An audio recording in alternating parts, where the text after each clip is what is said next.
বাঙালি খানায় সবাইকে স্বাগত জানাই। আপনারা তো অনেকভাবে চিকেন রান্না করে খেয়েছেন। একবার আমার মতন করে সহজ পদ্ধতিতে আপনিও শিখে নিতে পারবেন ছোট ছোট টিপস সহ। তবে আজকে আমি এখানে গ্রাম বাংলার পদ্ধতিতে চিকেন রান্না করব।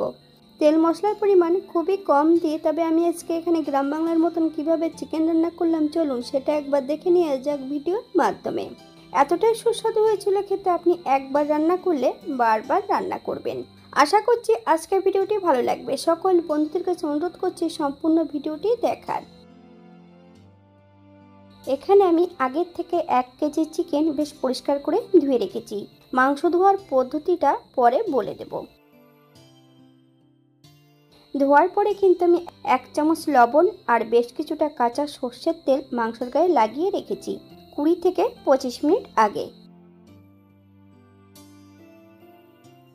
আগের থেকে বেশ কিছুটা মশলা বেটে নিয়েছি। আদা, জিরে, ধনে, শুকনো লঙ্কা। 100 গ্রাম টক দইয়ের আমি জল ঝরিয়ে নিয়েছি। সম্পূর্ণ টক দইটা অ্যাড করব। মশলাটা বেশ ভালো করে মিশিয়ে নিতে হবে।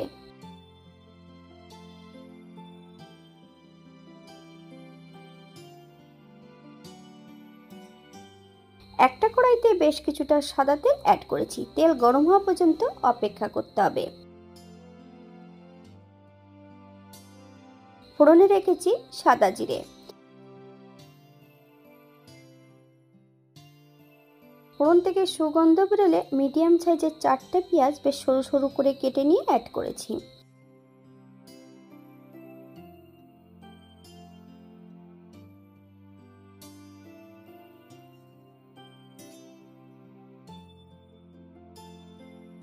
মিডিয়াম সাইজের 2টো রসুন 80% বেটে নিয়েছি।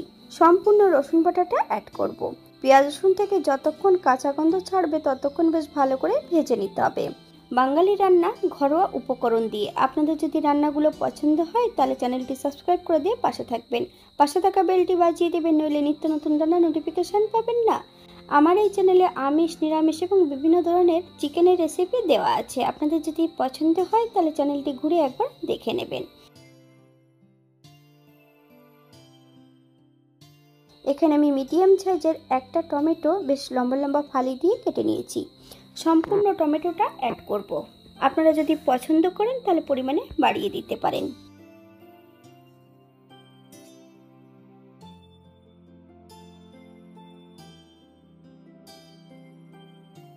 হাফ চামচ হলুদ গুঁড়ো, হাফ চামচ কাশ্মীরি লঙ্কার গুঁড়ো। গ্যাসের ফ্লেমটা লোতে রেখে মিশিয়ে নিয়েছিলাম যে মশলাটা, সম্পূর্ণ মশলাটা অ্যাড করব। মিডিয়াম আঁচে মশলাটা বেশ ভালো করে ভেজে নিতে হবে। 2 থেকে 3 মিনিটের মতন মিডিয়াম আঁচে মশলাটা বেশ ভালো করে প্রথমে ভেজে নেব।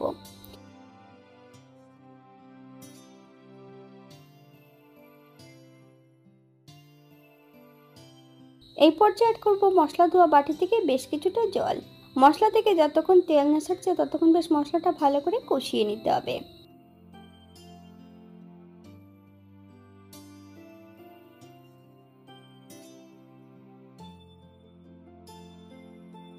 স্বাদের জন্য এখানে আমি সামান্য একটু চিনি অ্যাড করব। আপনারা যদি পছন্দ করেন তাহলে পরিমাণে বাড়িয়ে দিতে পারেন।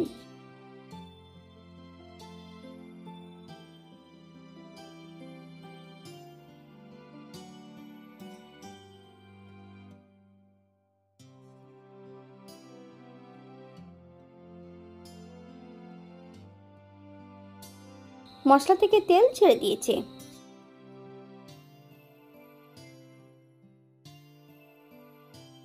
ম্যারিনেট করা সম্পূর্ণ মাংস এই পর্যায়ে অ্যাড করে দেব।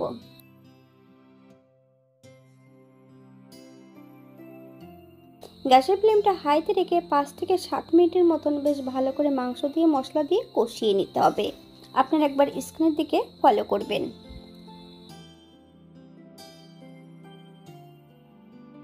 মাংস ধোয়ার পদ্ধতি।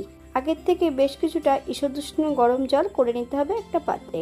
সম্পূর্ণ মাংসগুলো অ্যাড করতে হবে। 1 কেজিতে আমি 2 চামচ ভিনেগার অ্যাড করেছিলাম, 1 চামচ লবণ। মাংসগুলোকে 5 মিনিটের জন্য জলের মধ্যে রেখে দিতে হবে। 5 মিনিট পর বেশ পরিষ্কার করে ধুয়ে নিতে হবে।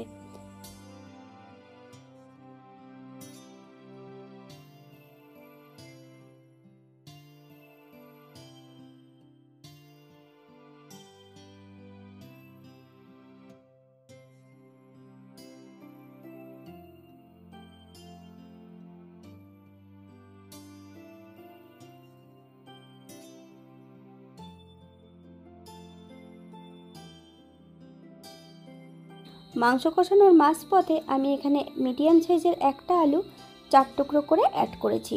তবে আলুটা কিন্তু আমি ভেজে নিইনি, পছন্দ করলে ভেজে নিতে পারেন।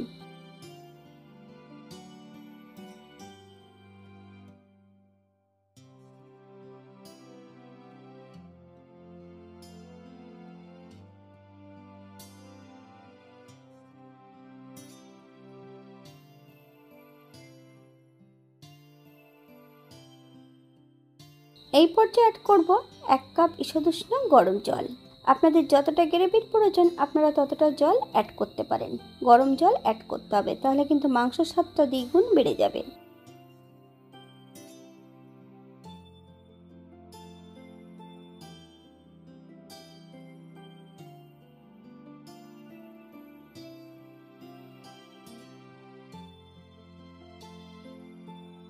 এই পর্যায়ে অ্যাড করব 1 চামচ লবণ। আপনার স্বাদ অনুসারে লবণটা অ্যাড করবেন।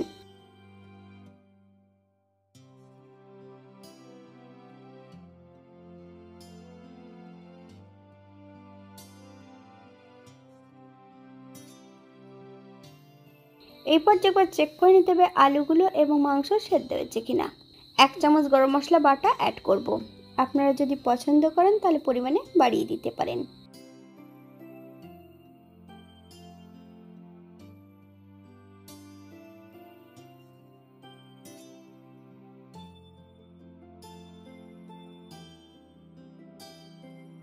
হালকা হাতে নেড়ে চেড়ে বেশ ভালো করে মিশিয়ে দিতে হবে। গ্যাসের ফ্লেমটা অফ করে দিয়ে 5 মিনিটের জন্য স্ট্যান্ডিং টাইম দেব, তারপর সার্ভ করব।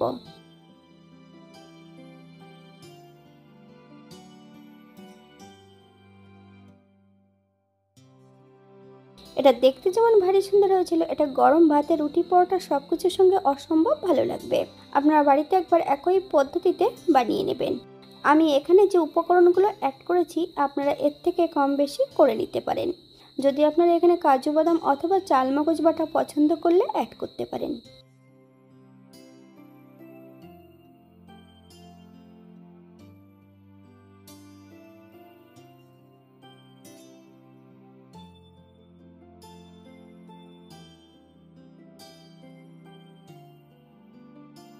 আজকের ভিডিওটি এই পর্যন্ত। সবাই সুস্থ থাকবেন, ভালো থাকবেন। অন্যদিন নতুন রেসিপি নিয়ে আপনাদের সামনে আবার আমি হাজির হব। নতুন ও পুরনো সকল বন্ধুদের অসংখ্য ধন্যবাদ ভিডিওটি দেখার জন্য। হাতে যদি সময় থাকে তাহলে একটা লাইক, কমেন্ট, শেয়ার করবেন।